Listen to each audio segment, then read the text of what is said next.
importante de los egipcios. Fue discípulo de Filón. Y él sostenía que Jesús únicamente era diferente a los demás, es que era más bueno y más sabio. Pero fuera de eso, era un hombre común y corriente. Por lo tanto, ¿qué decía? Su papá se llamó José y su mamá se llamó María y fue engendrado, pues como somos engendrados todos los humanos. Ahora, ¿es eso posible? Pues los que hemos estudiado el curso básico sabemos que eso no es posible. No es pecaminoso cuando papá y mamá tienen algo que se llama amor, pues como consecuencia vienen los chiquitos. Para eso Dios nos da esas fuerzas de atracción física y nos da el amor eros. Es el propósito de Dios. No tiene nada de pecaminoso, insisto, papá y mamá. Porque Dios dice que a los adúlteros y a los fornicarios, que también por ese procedimiento llegan los bebés, dice, Dios los juzgará. Pero me estoy refiriendo a un papá y a una mamá engendrando a una criatura. No es un acto pecaminoso, pero, y lo he dicho varias veces, sí, desgraciadamente, transmiten lo que podríamos decir una especie de gen del pecado. Es un ejemplo nada más. No es de que ahí en los genes vaya el pecado. No, esto es un asunto espiritual, pero heredamos una naturaleza caída. Por allá guardamos a nuestros bebecitos, en aquella esquina está el cunero, y todos se ven, no hombre, pero angelitos de Dios. Hoy presentamos dos, uno allá en Abastos, el otro aquí al mediodía. No, yo que los cargo es como cargar un angelito, si nomás dejen que crezcan. Ustedes y yo éramos igual de angelitos, pero cuando crecimos se nos cayeron las plumas y la aureola salió volando. ¿Por qué? Porque tenemos una naturaleza caída. Pero con eso, ¿qué están queriendo hacer? Degradar a Jesucristo. ¿Qué dice Jesucristo? Que Él es dos cosas. Número uno, Mesías. Número dos, Hijo de Dios. Juan 20, 30 y 31, especialmente el 31. ¿Qué dice? Estas cosas, está escribiendo el apóstol Juan, estas cosas las he escrito para que crean que Jesús es el Cristo, coma, el Hijo de Dios, coma, para que creyendo tengan vida en su nombre. Si no creemos que Jesús es Dios mismo que se encarna en la persona de Jesús, no tenemos la fórmula de salvación. Y eso es lo que estaban enseñando los que se llaman docetistas. Más adelante, un siglo después, ya no es la época del apóstol Pablo ni del apóstol Juan, surge otro defensor de esta teoría o de esta doctrina. Se llamó Marción, también con C, Marción. Y Marción pues no hace otra cosa sino volver a poner de moda, si ustedes me permiten llamarle así, las enseñanzas de Cerinto. Jesús era un iluminado, pero ha habido otros también. Y ahí podemos mencionar a Lao Tse, a Siddhartha Gautama, conocido como Buda, y ahí pónganle los que ustedes quieran, a los que se llaman iluminados.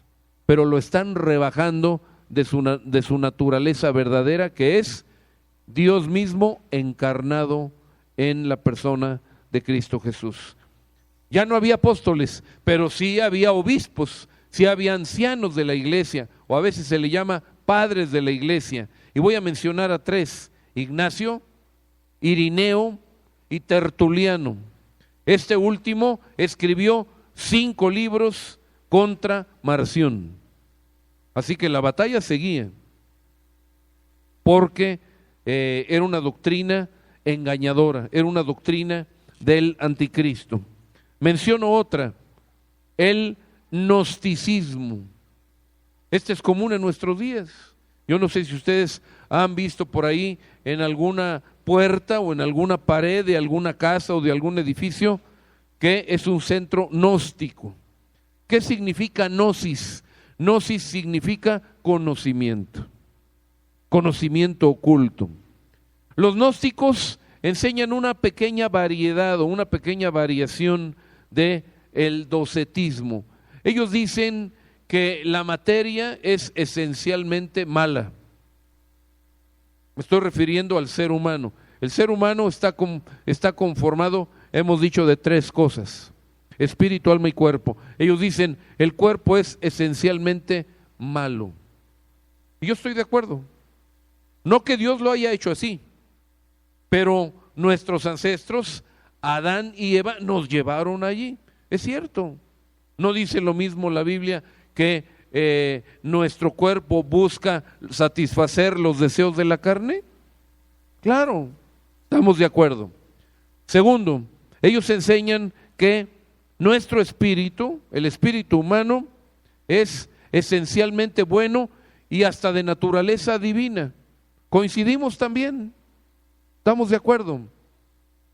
Hemos dicho que al final de los tiempos, o más bien cuando morimos nosotros, el espíritu siempre se va con Dios. El espíritu no va a ser juzgado, ni condenado, ni echado al lago que arde con fuego y azufre, porque es de Dios. Era un préstamo que se vuelve parte integrante de nuestro cuerpo y que al final lo entregamos a Dios. Nuestro cuerpo se desbarata y se forma otra vez parte de los componentes naturales: carbono, hidrógeno, oxígeno, etcétera, etcétera. Pero ellos dicen, y aquí está la gran diferencia del gnosticismo con el cristianismo, ellos dicen que nosotros, a base de conocimiento o de gnosis, vamos a pasar de este estado de imperfección de nuestra carne a este estado sublime de nuestro espíritu, ¿sí? Podemos llegar a ser como dioses si nosotros tenemos el conocimiento adecuado, el gnosis. ¿Y saben qué?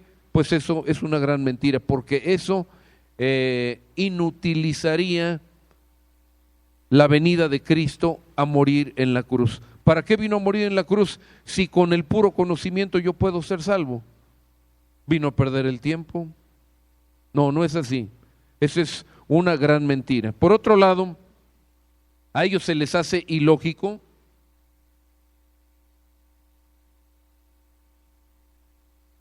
que Dios venga a morar en un cuerpo que está caído.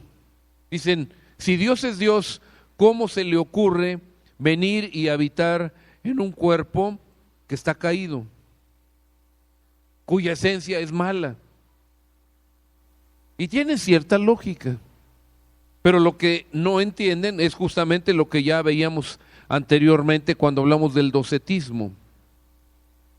El cuerpo de Cristo no se origina por la unión de un espermatozoide y de un óvulo, porque efectivamente arrastraría pecado, Cristo sería como uno de nosotros, sino que el cuerpo de Cristo en forma de huevito minúsculo fue implantado en el vientre de María. Ahora lo entendemos mejor nosotros que en el primer siglo, porque se llama fecundación in vitro y se habla hasta de el alquiler de úteros o de vientres. Oye, no me alquilas tu vientre porque pues yo no puedo concebir, diría una mujer, mi esposa no puede concebir, diría un varón, y está hasta negociándose quién sería la verdadera madre del producto que se forme, porque el bebé se fecunda con las células de papá y mamá, pero se le pone en el vientre a un tercero. Eso ya es posible el día de hoy. Es más fácil entender lo que sucedió en el vientre de María. María fue apartada para que el Espíritu Santo obrara en su interior y ahí formara a nivel microscópico un nuevo Adán. Porque quiero decirles que no nada más Cristo, también los cuerpos de Adán y Eva antes de que cayeran, era un cuerpo que no tenía esa caída, esa echada a perder y no buscaba necesariamente el mal. Eran cuerpos perfectos. Entonces, Cristo es formado por Dios directamente e implantado en el vientre de María. Así que simplemente lo que tienen es que entender estas cosas y sobre todo aceptarlas. No es por el conocimiento que yo voy a llegar a Dios, por la gnosis o el gnosis como le quieran llamar, sino es por la sangre de Cristo que viene y muere en la cruz por mí. ¿Vamos entendiendo? ¿Vamos bien? ¿Sí? Entonces, el gnosticismo lo que trata es de negar la encarnación nuevamente de Cristo Jesús. ¿Qué hay atrás del docetismo y del gnosticismo? El espíritu de anticristo. Y eso se consigue en esos centros en nuestra ciudad y en el siglo XXI. Allá por Abastos hay uno. A unas 3 cuadras grandes de donde nos reunimos hay un centro gnóstico. Quiere decir que le estoy hablando de algo contemporáneo. Todavía hoy hay gente que enseña esto. ¿Saben cómo se llama? Espíritu de anticristo. Porque niegan que Jesucristo vino en carne, que Dios fue hecho un verdadero hombre. Jesucristo fue un hombre, pero su naturaleza es divina. Muy bien. Bueno, pues si me van siguiendo, mis amados, por eso podemos decir que ya está en acción el misterio de la iniquidad o el espíritu de anticristo. Ya podemos también saber cuál es el propósito que persigue todo esto el día de hoy en toda la tierra, en todo el planeta. Lo que se desea es que la siguiente generación pierda las cosas que ya dijimos y que simplemente recapitulamos: su identidad sexual, y por eso quieren enseñar desde el kinder aberraciones. Lo que para nosotros son aberraciones sexuales, perversiones sexuales, ahora ellos quieren decir que es algo natural y normal. También la identidad familiar, porque a los niños de 12 años el Estado los pretende apoyar aún en contra de sus padres cuando ellos quieran tomar decisiones respecto a su sexualidad.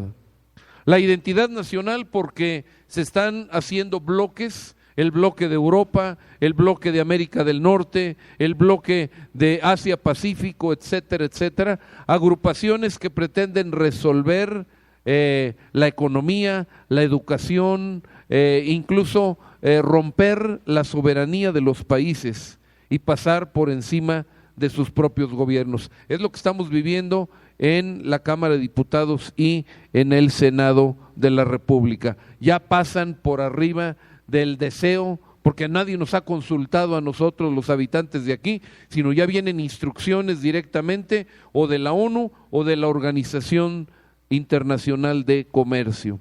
Finalmente, la identidad religiosa. Y ahí viene el ataque. El ataque va a seguir. Jesucristo no es sino un iluminado, dicen ellos, y no es Dios hecho carne.